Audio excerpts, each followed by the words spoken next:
کے اوپر ایک بہت بڑی کہانی ہے اور اس کا لینا دینا ہماری اپنی تہذیب، ہمارے اپنے تمدن سے ہے، ہندوستان جنت شان کی تہذیب سے ہے. تو کہانی کچھ یوں شروع ہوتی ہے کہ ایک زمانے میں ایک بڑے یشسوی ایک راجا ہوا کرتے تھے اور بڑے پراکرمی، شورویر، انصاف پرست، عوام سے، مخلوق سے محبت کرنے والے، یعنی کہ جو صفات ایک بادشاہ ہونے کے لیے چاہیے وہ ساری کی ساری ان میں موجود تھی. اور سب سے بڑی بات یہ تھی کہ سوچنے والا بادشاہ تھا، فلسفیوں کو بڑی عزت سے نوازتا تھا. تو ایک دن اس نے اپنے دربار میں کہا کہ بھائی میں چاہتا ہوں کہ جتنے بھی دربار میں میرے فلسفی موجود ہیں، دانش مند پڑھے لکھے لوگ ہیں، میری جو شاہی انگوٹھی ہے میں ان میں 3 الفاظ خریدنا چاہتا ہوں.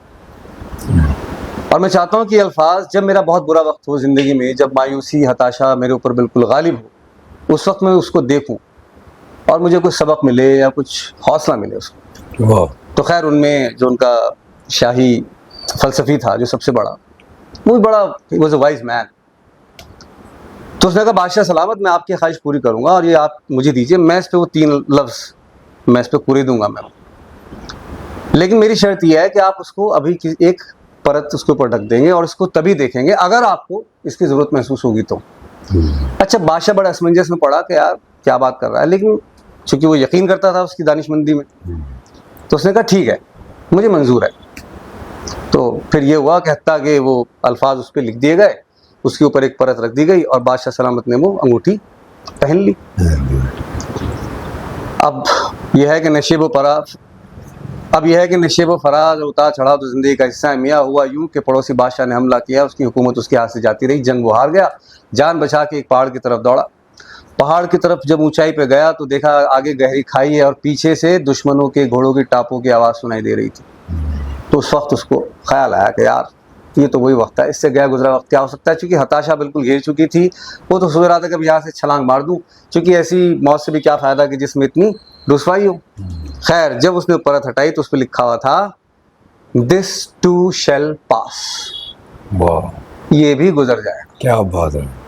وہ الفاظ مان لو اس کے لیے جیسے تنکا کا سہارا مل جاتا ہے نا ایک ڈوبتی ہوئی چینٹی کو، بالکل ویسا ہی تھا اس کے لیے.